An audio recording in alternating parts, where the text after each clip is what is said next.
Welcome. Thank you for coming on a Saturday. And we have about 24 people. I'm going to put the link to the presentation today in the chat so you can click on it. And I want you to make a copy of it. So Gotcha. You got it? Okay, perfect. Never mind. Jay beat me. So grab that link, click on the link, and then file, make a copy. If you don't know how to make a copy, you need to first make sure that you're logged into Google. And then you're going to click File and make a copy, okay, of entire presentation. All right. So make sure you got that. The link is in the chat. It's also in the Sched so that you can actually access it later. Now, when you're making a copy of this Google slide presentation, it's going to actually save to your Google Drive. Just a tip though, by the way, if you look, do you see how up here, I'm logged into my personal Google account, but you might not know which account you're logged into and you're trying to find this presentation later. You're like, where is it? I don't know. It's not in my account. Look and see what other accounts are logged in, right? Sometimes it'll get sent to your other account that you weren't thinking that it was logged in. So I have a lot of teachers in my district. They're like, I made a copy like 5 times and I don't know where it went to my drive. It's because I'm gonna click your little thing up here. You might have like an initial or a picture if you've changed your picture, but see what else is logged in. If you can't find the presentation later, look in your other Google account that was signed in. But it's gonna be in your drive, and I don't use folders, I just search. So if you just type in Magic or Google Slides, it'll probably populate, or my name's Amanda, and we're gonna get started. So it is 11:01 and we got an hour to learn. So my name is Amanda Sandoval. Hello everybody, welcome on a Saturday, you're awesome. I don't know if you've started school yet. I have started, so we just got back this week. So it's crazy. So if you're in the crazy right now, extra props to you for being here. If you're about to start the crazy, extra props for getting prepared for the crazy, because it's good. It's a little crazy. No, there's no sugarcoating it. It's gonna be a little bit crazy, but we're gonna get through it, and we got this. All right, yes, good tip, Don. All right, so we're gonna get started. If you weren't in the session earlier today, I had another session at 9, but if you don't know, I am a teacher over in Southern California. I teach at Corona-Norco Unified School District at Eleanor Roosevelt High School. We have about 5,000 kiddos at our school. I teach this year 5 periods of US history. 2 of those classes are for exclusively English learners. So I teach a class of like newcomer ELs, and I'm teaching them US history. So that's a little bit about me. For the past 4 years, I also was a tech coach on campus, training teachers to integrate technology. So I got you. You got questions? I probably have the answer. If I don't have the answer, I'm gonna like look at Jay and be like, Jay, you got the answer? And so we'll see. But we got you. We got answers for you. All right, so we're gonna get started. If you haven't already, make a copy of this presentation, okay? All right, so today the focus is just like maybe using, like untapping the potential of Google Slides. I could go on for a whole day on Google Slides, to be honest. Google Slides is my jam, and Google Slides is the Swiss Army knife of the G Suite. If you're gonna like invest your time on really mastering something, Google Slides is it. Do we have Heather up in here again? Do we have Heather Marshall in here? She has a quote where she says, "Docs is docs, but it ain't slides," or something like that. And I love it because slides is honestly the best. You can do so much more with slides. And so I'm going to show you a few of these things. I can't show you everything in an hour, but I'm going to show you some of the things that I think will help get you started and get you rocking and rolling. All right, first thing is start with a template. You don't have to feel like you need to start from scratch. You're seeing all these beautiful things that teachers are sharing and you're like, I don't know how to do that. You do. You get a template. That's how you do it. So this is this site here is called Slides Mania, and if you haven't heard of Slides Mania, tell me in the chat. Give Slides Mania some love. Have you ever used Slides Mania before? Let me know in the chat. Yes, love her. Paula, we got names. We've got name dropping happening. Her name is Paula. So Paula, if you don't know, is from Spain. And she has like what she says, not a creative job. She's like, I think some desk job, finance. This is what my husband does. He likes it, but he just sits there. He does a little thing. But that's not, she doesn't like it. So at least for creativity. So she wanted to have her creativity. And so she ended up creating this website called Slides Mania, and it is amazing. And when the quarantine hit, it got even better. She has a little daughter at home, and she started really connecting with educators and producing templates to support them and like make slides engaging. So you want to go to slidesmania.com. I have it linked there, but when you can look at the site, and it has some really beautiful, beautiful templates that start with those. You're already going to level up your slides game just by starting with the template. And she had, how do you copy this? You go to, in the upper right corner, upper left corner, I'm sorry, you click File, and you go Make a Copy. Ooh, another thing I want to, you're a slides maniac. I got the sticker. You got the sticker at Campos? Okay, so File, Make a Copy is how you're going to make a copy. Good. Or make a koi, as Jay says. That's a little, you know. All right, so here we go. Oh, you need a sticker. Yeah, Paula sent me stickers, so maybe we're just tighter than you and her, but okay. So what you do is when you find a template, you go to Slides Mania. Oh, there's a sticker. That's what it looks like, by the way. If you're wondering at Campos what the sticker looks like, it looks like this. So you're gonna go on the website, and then you just look around. But she actually has a tab called Education, where she gets really creative. So she has a notebook style template that is really, she's got a few notebook style templates. Everybody loves a notebook style template. And I took one of these templates for our Avid department and made them like an Avid digital notebook template. So, you just can quickly modify these templates. Look at this. This is the one I use for Avid. But you can look, and they're fabulous. So she has a bunch of different templates. So if I were to click on the notebook template,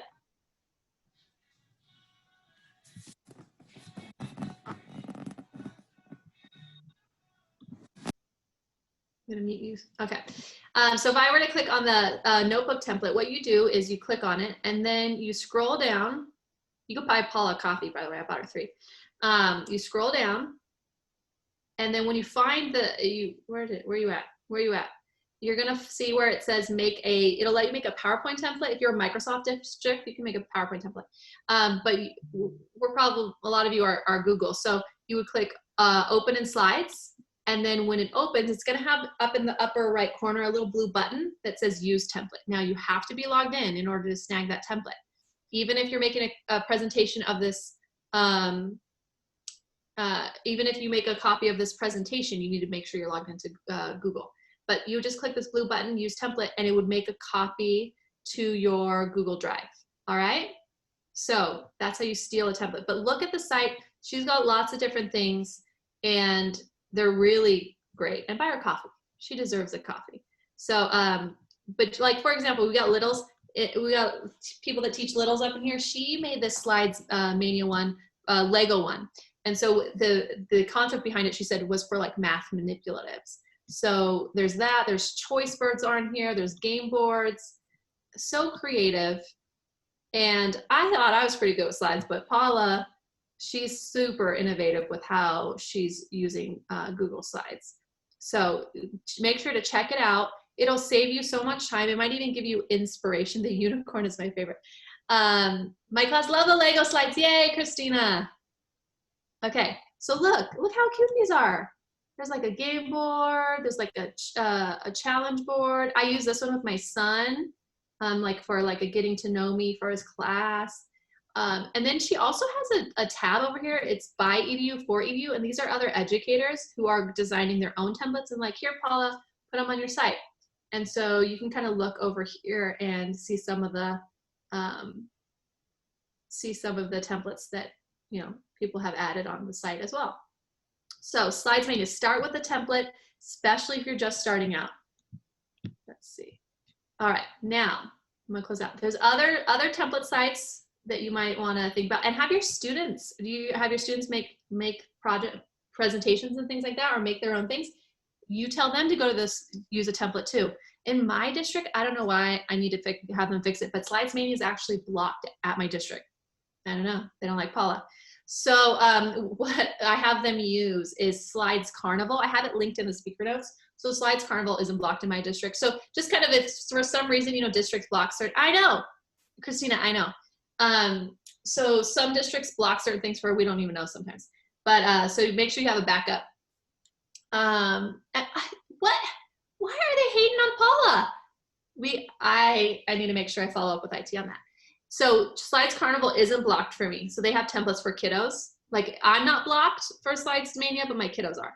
Another site that I love is Slides Go. Okay, guys.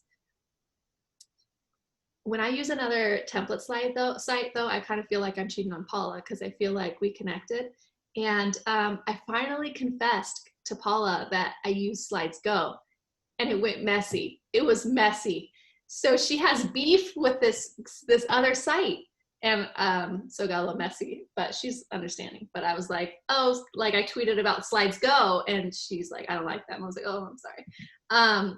But Slides Go does have pretty templates. Just don't tell Paula. I'm still like telling people about them. But so Slides Go is another really pretty one. I'm sorry, Paula. All right, now hyperlinking text and images. It really is. It really, they totally swiped on one of her templates and even used the same like dummy font, and she was like not about it. I'll buy her another copy. Just buy her some gifts. Make sure I love her still. All right, so let's start with the template. Now, it's really super important that you know how to hyperlink text and images, like so important. So if you don't know how to hyperlink text and images, what you need to do is, I'm gonna show you, but I have if you click on here, click, right? There will be, if my computer didn't have like a 5-second delay, there is a link, and also on the text. So I've hyperlinked this image and I've also hyperlinked the text. By the way, if you're new to like using Google Slides in this form, where it's kind of like a activity notebook, when you click, and this is really for the new users, but it needs to be said because they get confused. If this is you, I gotta tell you. So when you click on my stuff, you're like, your links don't work. I get told this all the time. Your links don't work. They work, but it's a double click. You gotta click it and gotta click it again. See how I got the drop down? So don't tell me they don't work. They work, I promise. But it's like a double click. If it was in present mode, it would just be one click, but we're like never in present mode when we do slides. So it's a double click.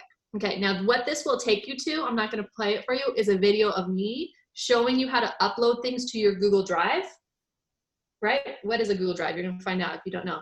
You watch the video later. You're gonna upload things to your Google Drive, and it'll show you how to create a share link, like a PDF, a video, an image, and then how you can make anything a hyperlink, and then how you can like use it here. So I'm gonna model for you. All right, and you can kind of play along if you have if you're like extra pro status and you got double screen action happening. You mean you have to pay attention to the link popping up? Yeah. I think they are. I don't know. I think those are little pineapple pants. Yeah. I do like pineapple on pizza. All right, so do you see that cute little GIF right here that's happening? Are you guys jealous? You want that little GIF? I know you do because it's super cute. So how do you get GIFs and stickers? I use a Google Chrome extension called Giphy. You probably heard of Giphy before. It's like what if you're on Twitter, if you're in text messages, it's like pulling the GIFs from this site called Giphy. But they have a Chrome extension, and I've hyperlinked it there if you don't already have it. So you need to be using Google Chrome. That's like, the little circle for Google. So that's what your browser is. So once you're using Google Chrome, you can add extensions. And what extensions are little hacks or magical things that make your internet experience better. Some of them just like do their thing in the background. And then some of them, like Giphy, you click on it and it does cool things for you. So I already have it enabled. If you don't want to enable that, you click it. Once it's enabled, it'll probably be a puzzle piece. It'll be in your puzzle pieces. You click the little puzzle piece on Chrome and then you have to pin it. Once it's pinned, it'll be up here. So like the ones I use the most are up here. So I'm gonna click my Giphy Chrome extension and I'm gonna click here or something, because obviously I'm showing you how to hyperlink. But you can use it for other things. I use it for arrows. I use it for just making stuff cute, giving a little extra. Don't even stall on me with the Giphy because it's like my favorite thing. Okay, so here it is. Now it just pops up right here and I can just search. So I'm gonna type click here. Now, all right, these are okay. But where the real magic is stickers. So click stickers. You see where it says gifts? I didn't know that this was here for like the longest time. I didn't know. And when I discovered it, life-changing moment. Does it block it for you, Caesar? So Caesar, when you're creating stuff for yourself, use your personal. Don't use your district account. Use your personal, and then share your stuff with your personal, with your my senior, your district. Make everything your personal. Life lesson. All right, so, oh, this is a new one. Tap to watch. You weren't there last week. Okay, so you find which one you think is super cute. I'm just gonna use this. Okay, I'll use this one. So when you find one that you like, you can look.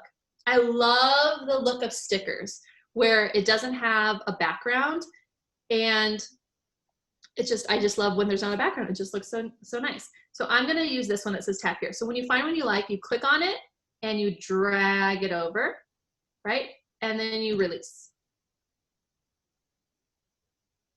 It's creating my image. Okay, so when you drag it over, it's gonna have like a layer of text on top of it. It's crediting who this gift came from. And you can like throw it in your speaker notes or whatever in the bottom, but for us right now, I'm just gonna delete it. So what I do to move it or get rid of it is I click on it again, I tap off of it and I click on it again and then I click delete, right? But you can put it in your speaker notes. And then now it's not hyperlinked. All it's doing is being cute. So it's not really doing anything but being cute at the moment. So we need to hyperlink it. So how you hyperlink an image is, I have a link at the bottom here to speed up my hyperlinking. Okay, I'm gonna copy the image, which is Control-C. Come on. Control-C. And then I'm gonna click on whatever I wanna hyperlink. You can hyperlink shapes, you can hyperlink, in this case, a GIF, you can hyperlink an image, whatever you want. So I'm gonna hyperlink this GIF, and I'm gonna click the insert link. There's a lot of different ways you could do it. Everybody has their own. This is mine. I do the little linky thing, and then I control vomit, right? So I'm pasting out that link. Control-C is copy, Control-V is vomit. You paste it. That's how you're gonna remember. That's how you tell your kids. All right, now up here, you do the same thing. This time I wanna hyperlink the text. You have to write the text. It doesn't just automatically say click here. You gotta write whatever you want it to say. I click the little linky thing, the chain, and then I control vomit again. And then some people are like, well, what, Amanda, what if I want them to click on something and it takes them to a different slide number? Like they click here and they go to a different slide. So I told you I made like an Avid notebook for my, my school. And so they have different periods. And so when they click on the different period tabs, it'll shoot them to that section of the notebook. So how you do that is you hyperlink the text. You want to say something like, let them know where it's going. But, and then you can click the little linky thing again, but instead of vomiting, we're not vomiting anything this time. We're clicking right underneath. See, it says slides in this presentation. That's how you do it. And then you just pick whatever slide number that you want. So, okay, you're going to slide, okay, 21, sure. And click apply. So that's how you can hyperlink to different sections of the text. Now remember, when you're clicking on a link and you're like, it doesn't work, it's because there's a little drop down underneath. Okay, yep, the vomit. Efron, Tovar, hello. Okay, now let's talk about masking an image to a shape. What does that mean? And by the way, I have step-by-step directions for all of these things for you to reference later. So that is where you take an image and then you crop it into a shape, essentially. And so I'm going to show you how to do that. I told you in the last session, I don't know, I just don't really like sharp edges very often. And so maybe I want to round these edges of the shape, or maybe I want it to be a circle. By the way, I'm giving you a lot of aesthetic tips right now because I love aesthetics and I think aesthetics do help promote learning. But I also want to tell you, if you're in survival mode for teaching, like a lot of you are in survival mode, you're just jumping into technology, don't worry about the aesthetics, okay? I'm going over a lot of the aesthetic tips right now, but don't kill yourself with the aesthetics. Get that slides mania template, and run with it. And then you just focus on the pedagogy and content the most, all right? But for those of you that are here for the aesthetics, we're going over some aesthetics. All right, so you got your image, right? And then there's this little drop down. Google has a bunch of drop downs. And when you click the drop down, it means there's extra things. And you can crop your image into any shape that you want, right? Any of these shapes, you can crop it. Isn't that cool? We got like anniversary coming up. You want to be extra cute and like crop your honey into a heart. You could do that. You would win some points. Let's see who we got. All right, isn't that cute? All right, so you just click the little shape over here, right? The little drop down next to the map, to the crop, and it'll do it like that. Okay. So that is how you mask an image to a shape. Now, I love me some drop shadow. Okay, look at the slide. Do you see this? I got these cute little icons from Flat Icon. We'll talk about Flat Icon. But, and Flat Icon has a slides extension. But, you know, this is the little cake without any drop shadow. It's like, okay, it's cute. Over here, it's real tasty. Look at that. Doesn't it just look so much better? Yes, it does. I'm gonna answer for you. So I'm gonna show you. So over here, I'm gonna add some drop shadow to this picture. Now, I said this before in the last session, but it's so important for our new users. When you want to manipulate something, in this case, I want to add drop shadow. You're going to need to click format options in order to get the drop shadow. But you're like looking, you're like, I don't see this format options on here, and you're going mad. You have to make sure that you click what you want to manipulate, and your top bar is going to change. Look at my top bar. You see it for my new users that aren't used to it yet. Okay, watch my top bar. I'm going to click on it, and it changes. And that's important. That's important to know, because you're gonna drive yourself crazy looking for something that's not there. Don't just think about it. You gotta click on it. So now that I clicked on it, you click drop shadow, right? And I love a bold drop shadow. Like this, the preset drop shadow is too soft for me. So I pull it all the way to the left, because you can click down and do some more. You can like distance it more blur. You play with it on what makes you happy with your drop shadow. Okay, you could drop shadow this right here. Drop shadow. This right here, I use word art. Do you know what word art is? How you do word art? You go to insert and word art. And when you insert word art, it's gonna be hideous, just to let you know. It's gonna be super hideous. It's gonna be Arial and it's gonna be gray. But don't get discouraged. You can change the color and all of that stuff. So that's how I did word art. So when you have word art's kind of like a picture where you can resize it just by dragging the corners, which is nice. And you can fill the color and the line shape. You can make the lines like thicker depending on how you want it to all look. But it looks really nice when you add like a thick border and some drop shadow. All right. Get rid of the blur. Look at that. Totally changes like the feel of the word art by like the drop shadow. All right, so that's drop shadow. Now let's go to a few of my other make it pretty aesthetic tips. So let's talk about fonts. Let's have a font combo right now. I know Heather uses Font Meme, right, Heather? She has some beautiful things that she's done. I've seen her Font Meme. Now, Font Meme is addicting, and I want to, again, disclaimer, this is for some of these things are extra, and don't feel like you have to be extra all the time. If you're in survival mode, don't worry about being extra. But I'm going to show them to you, so when you're ready to be extra, if you ever want to be extra, then they're here. Okay, so Font Meme is addicting. Google, let's talk about just Google fonts in general, and then I'll go into Font Meme. So my font, I gotta say it again, when you're creating lessons for your kids, you get as cute as you want with your titles, with the titles, right? On the top. But for your everyday font that they're reading bulk text or directions, you don't get crazy. Just be basic and legible, and really, I like really bold, like a round shapes for students to read. Okay, so if you didn't know, there's all these different fonts in Google. It's different than Microsoft where you have to like download the fonts. In Google, they're already there. You just have to activate them. So if I click, everything's always Arial default, but you click the drop down, and these are some of the ones that I use regularly. But if I go under more fonts, there's more fonts that you can. Heather's been holding out on you. Oh, Heather has been, because she is a regular font meme user. She's been keeping it for herself.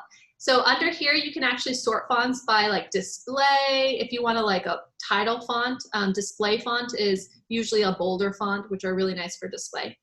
And if you see my work, I go through phases. I go through phases of fonts. Tell me your font. I'm going to show you font meme in a second. Tell me what's your font, like your Google go-to font. What's your Google go-to font? Like I go through phases.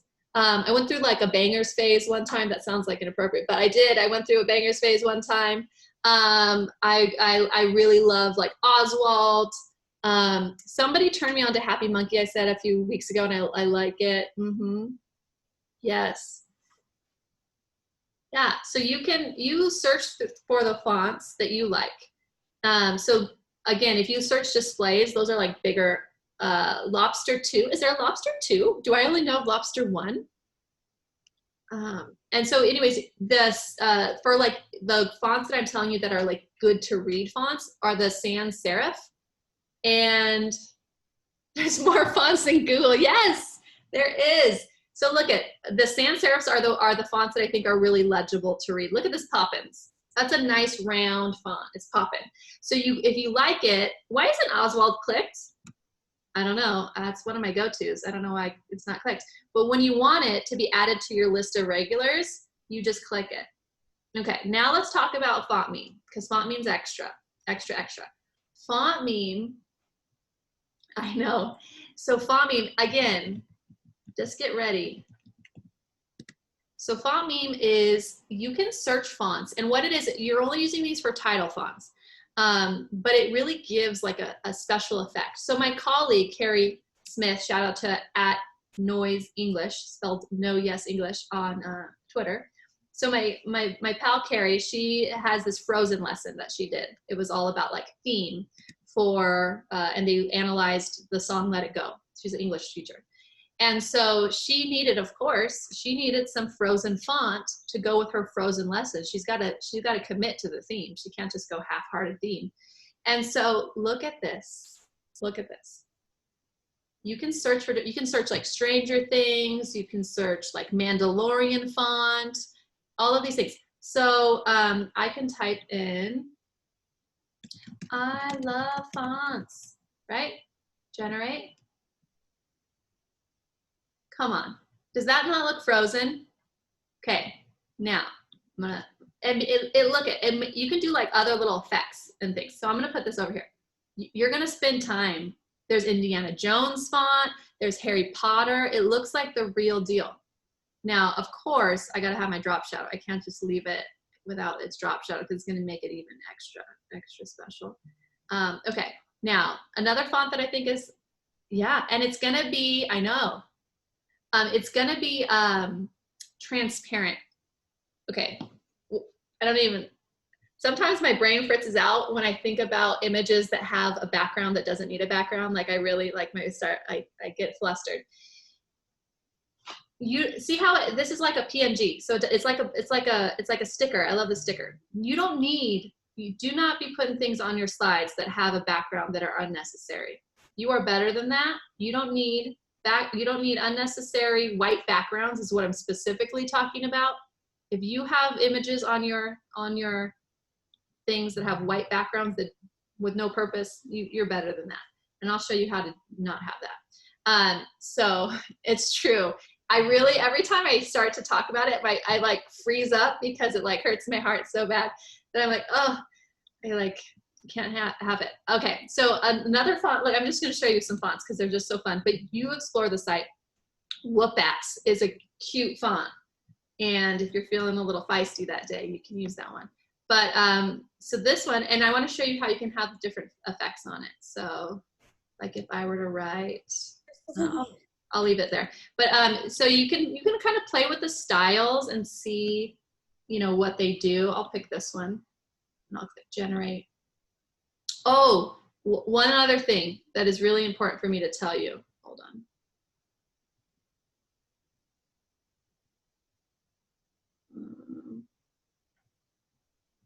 This one actually. Okay, it's gonna default to size 65. You don't want 65. You want at least 200 because when you download at 65, it's gonna look pixelated. And you're better than pixelated, for way better than pixelated. So you wanna make it bigger. So 200 is good. Don't have, see, did you see, look at this. Okay, look at, I'm gonna change it back to 65.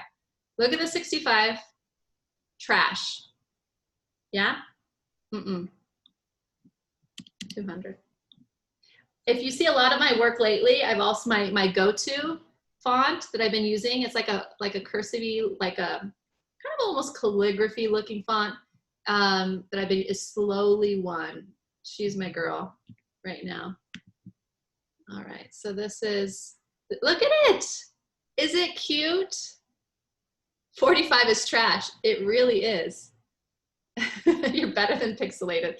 It's true with images and fonts. Okay, I'm gonna show you one more. I'm gonna show you my favorite. She's my number one. I use her too much. I need to probably branch out. But it's so cute. I don't know. I really like it.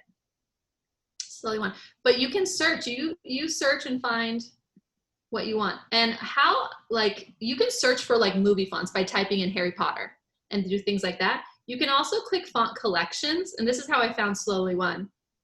Off to the side here, I looked for like brush fonts.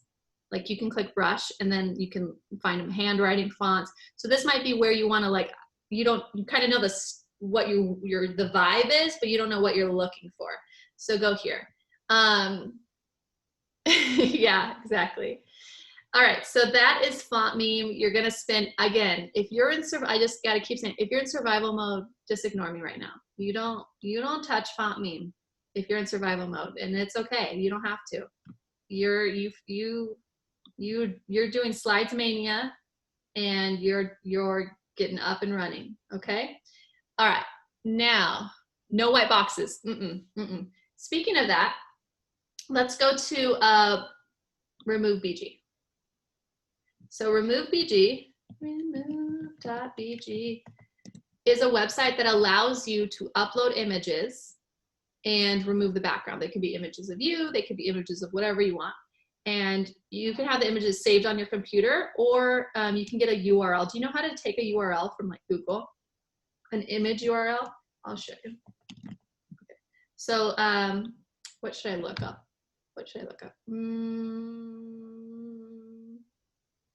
Pineapples, okay.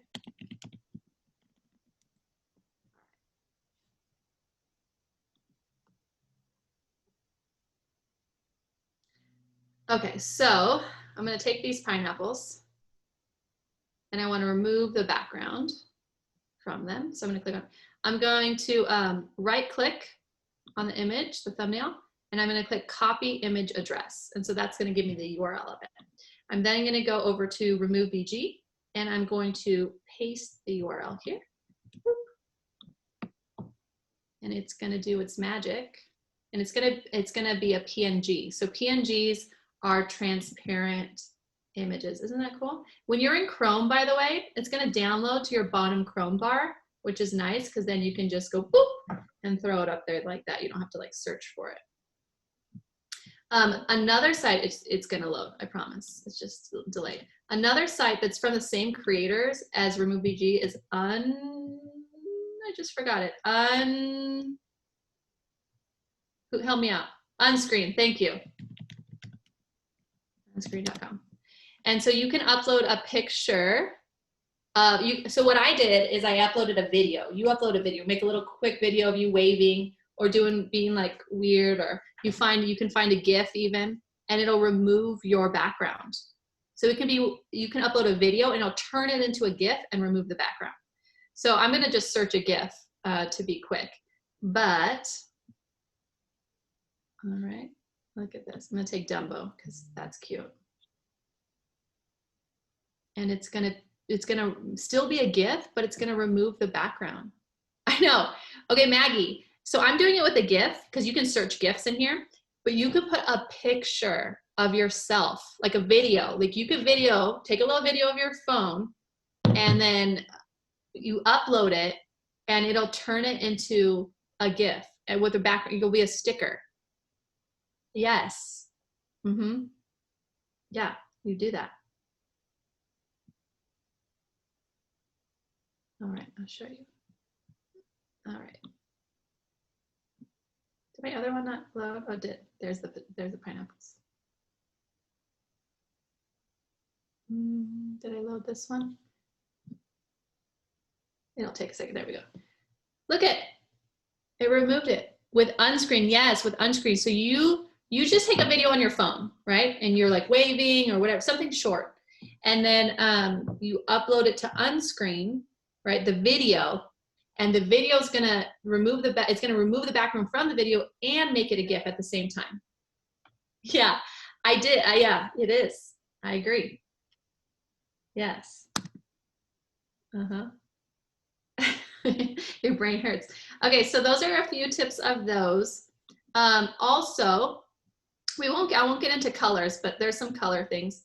A website that I absolutely love, and I recommend you get the add-on, is Unsplash. So Unsplash is a website that has beautiful photos that are copyright free, that are donated by like professional photographers, high quality. You ain't gonna find pixelated on this site. So you can go to unsplash.com, or you can use the add-on, which is really nice in slides because the add-on actually crops the image to exactly your slide size, which is really nice to use as like background images. So if I go to, I already have the add-on. If you don't, I have it linked for you to add it, or you can just go to get add-on and add it. But I have it linked on the last slide and for you to install. Okay, so when I go to Unsplash, go to insert Unsplash.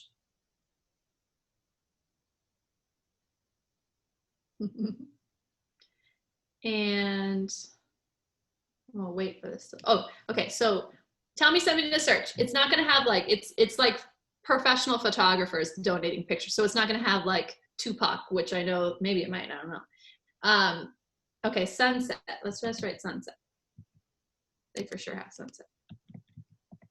You can type in history. You could, oh, they would have Machu Picchu for sure. Okay, so look at these. Look how beautiful. Okay, when I click it, it's gonna shoot into my slide and crop it to the exact size of my slide. So it doesn't do that on the website. If you go to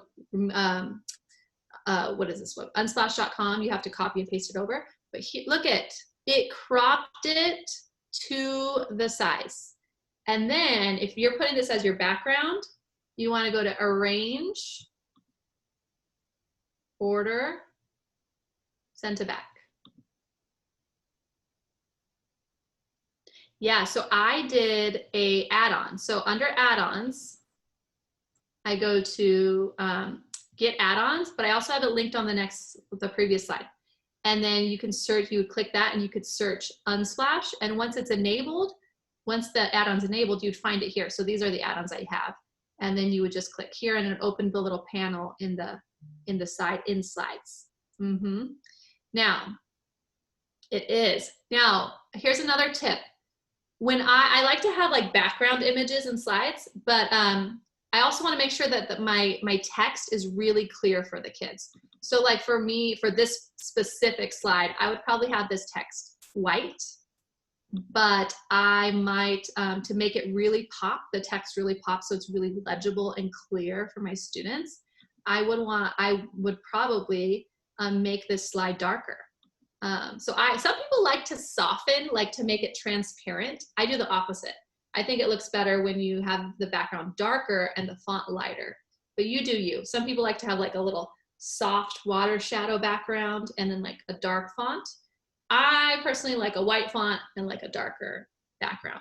So how I do it is I, click on the background image, font, format options, adjustments, and I can like adjust the brightness of it, right? And make it a little darker. I don't know, it just feels more vibrant to me than if I were to do it too soft. So many add-ons I need to, yeah. All right, is Google Slide allowed to be locked in? No, so if you want the background not to move, all right, so you need to put that in Edit Master. So how you do that, if you wanted the background image to not be moved, you can click on that background image. I'm gonna Control X, that's gonna copy it and remove it. And I'm gonna go to Slide, Edit Master. You could put it in the background, but I don't do that because I like to modify things. And then I'm just gonna actually put it down here.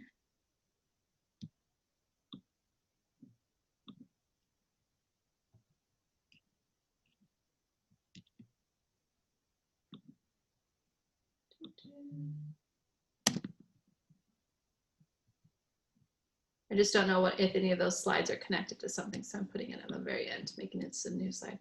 So anyway, Slide Edit Master is like this underneath layer of Google Slides, if you don't know, that lets you kind of locks it in, and then you can make modifications and all of those things. And so I'll put it in there.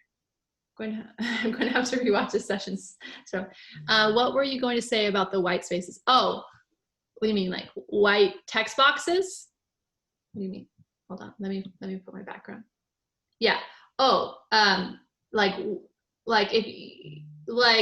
you seen people that have their little Bitmoji classrooms and then they have their Bitmoji, but their Bitmoji is has a white square around it? It doesn't look like a sticker like that. You don't need that. You're better than that.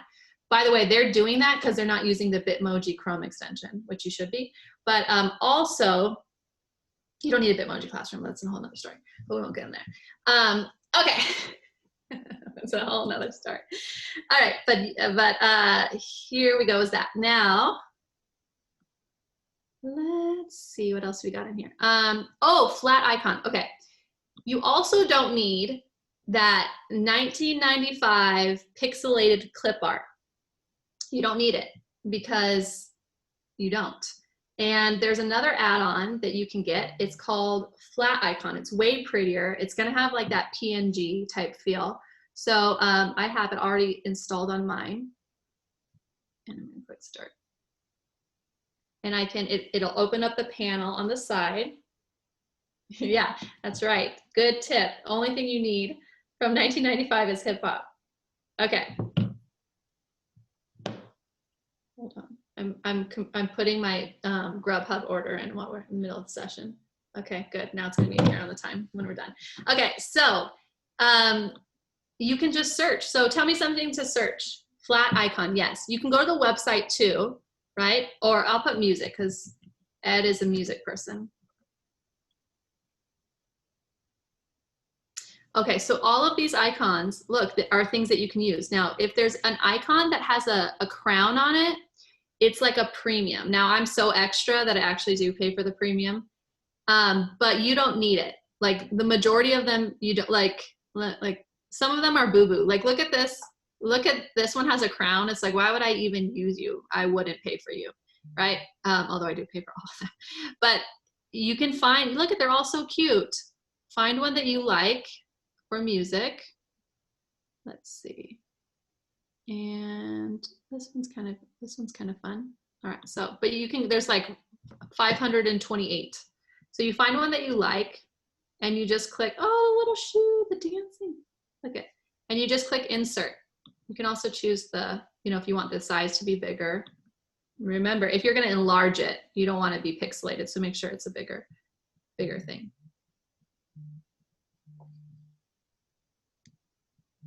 How is it already 11:44? I'm just getting lost in all of this stuff. Okay, but that's flat icon. Okay, and you can resize it and all of those things. All right, let's see what else we got in here that I think is worth noting. I think we got the big ones. Giphy stickers, Noun Project is another icon site that you can actually use as an add-on as well.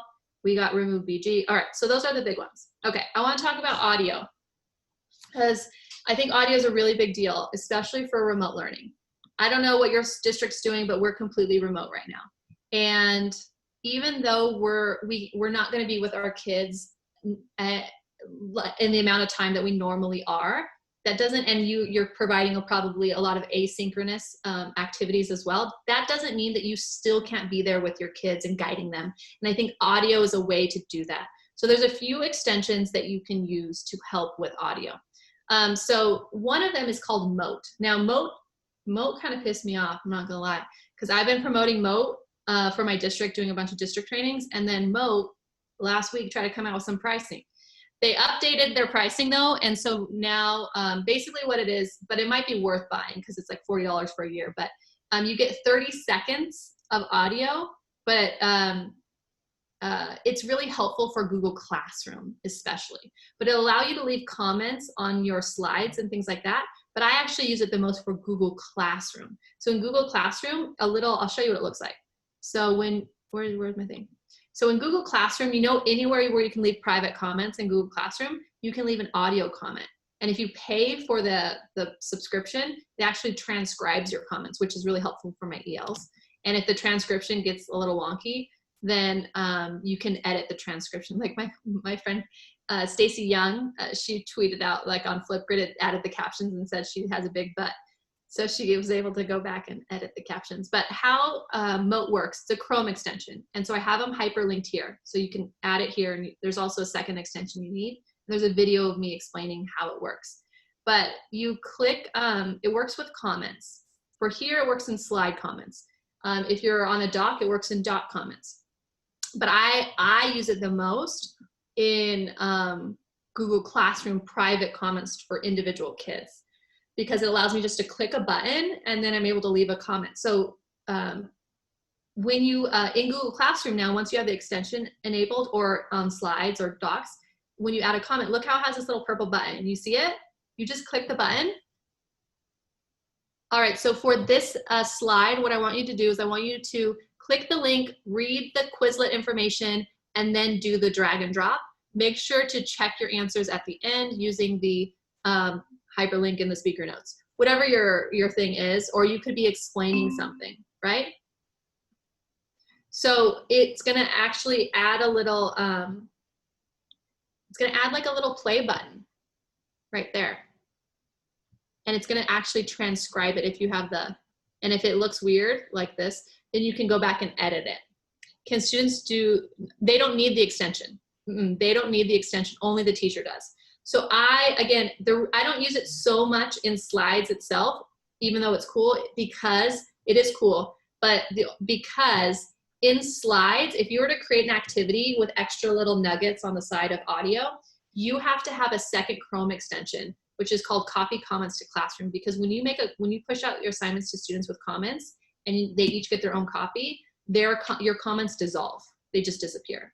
You need the second extension so they don't. It's kind of a lot of work to do that. So I would rather use Voxer to leave audio comments or embed the comments, but I do think it's super, super, super useful for Google Classroom. So like we started back at school this week and I've already given all my kids audio comments in private comments, like, oh, thank you so much. And I say their name so they know that I'm like trying to, like it's for them. And I'm like, oh, thank you, Jacob, for doing the student survey this week. Like I really appreciate you logging into Google Classroom, all of that stuff. But I'm able to just quickly do it with a quick click of a button. And yeah, so in 30 seconds might be fine for you, but Voxer is free. So Voxer, how Voxer works, I'm gonna show you Voxer. So Voxer is a, what time I got? Okay. Voxer is a app on your phone, or you can do it on the web, voxer.com. And so what it is, you might need to do it the first time on your phone to get the speaker notes to work. And I have a tutorial, but they might not, the speaker notes, the note to self might not populate right away on the web version. But when you open Voxer, you just leave an audio comment. So I can do it on my phone or here. If I leave a message on my phone, it'll automatically populate on here. But I just click it. hey, I didn't see you at our Zoom this week. I just want to make sure everything's going good. Let me know if you need anything. If you can, just go back and look at the lesson that you missed, blah, blah, blah, right? And so I will, what I also like about Voxer is with Mote, I'm leaving individual comments, but for some kids, it's like I'm using the same comment over and over. They may not know it's the same comment I'm using to the same, but I can just copy it. Here, look at, you can see, you can play it.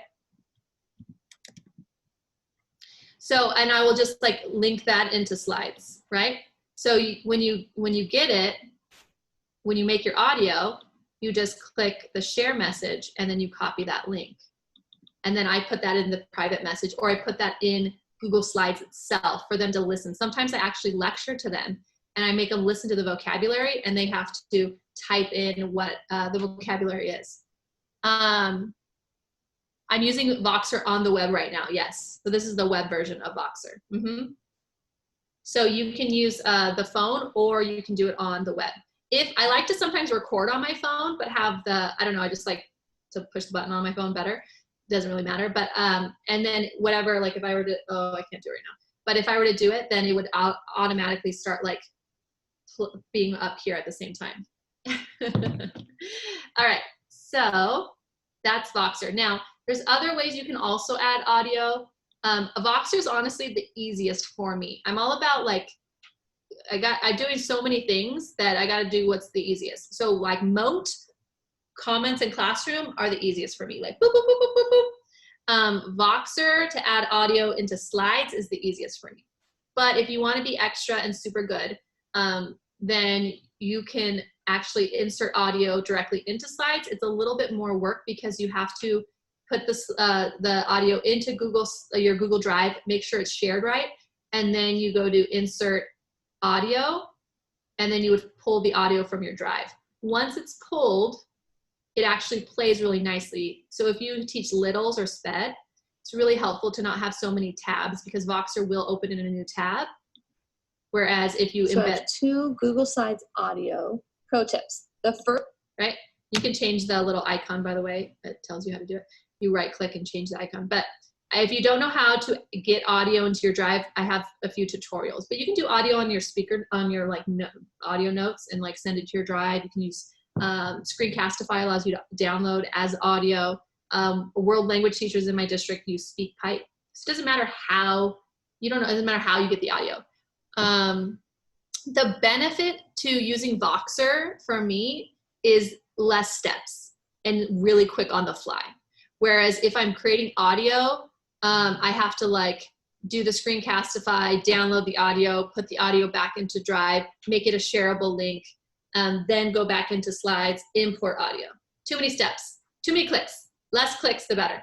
But I do think sometimes I do it. Like they're listening to a podcast, and I was able to find the podcast and download it and put it in there, and they could click on it in the slide. I mean, it doesn't matter, but world language teachers, they're the ones that told me about SpeakPipe. But all it is just downloading audio. So it doesn't matter how you do it, you can do it. Embedding, where are we at? Okay, I got 8 minutes. Embedding YouTube videos. So how do you embed YouTube videos with start and stop times? I'm gonna make a new slide. So what you do is you're going to go to insert. Oops, where are you going? Where are you going? Come back here. You're gonna go to insert. Is doing audio side is more clicks for us, but less correct. It is correct. Just depends on how often you're doing it. So it is really nice if you can do it that way. I leave so much audio though that sometimes I do it that way, and then sometimes I'm like, this is too many things. So I went to insert video, and then you can actually search your YouTube. You already know the URL of your YouTube video, you can paste it. You can also pull audio videos from your drive, like if you've used Screencastify, your Screencastify video is automatically saved to your drive. But if I'm gonna, I'll just put in, I don't know, dinosaur. All right, let's see if I find some dinosaur video.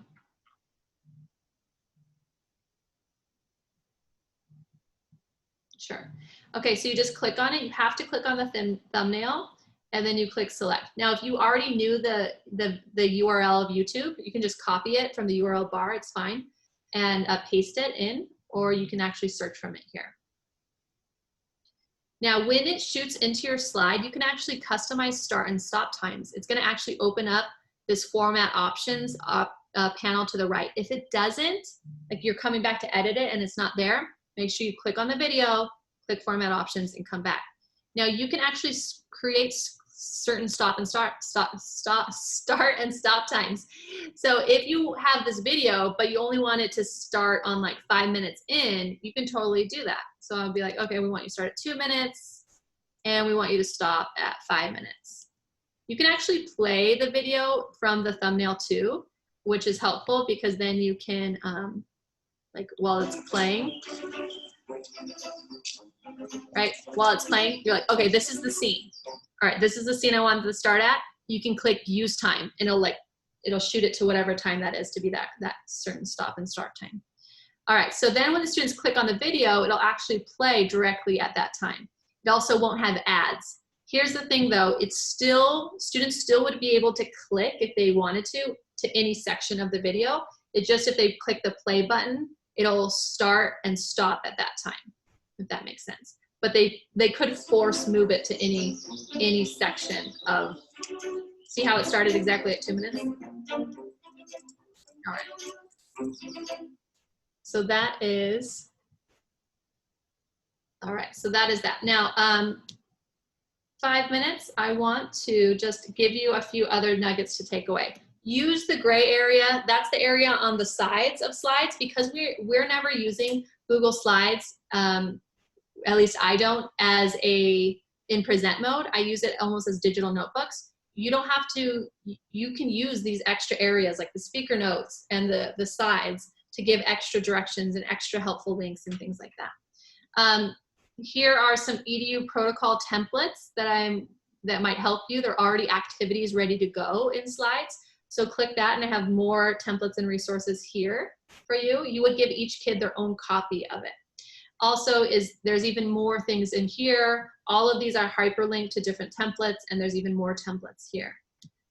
If you're trying to build your own hyperslide type lesson, then I have a template here that'll walk you through the different steps and give you suggested ideas of what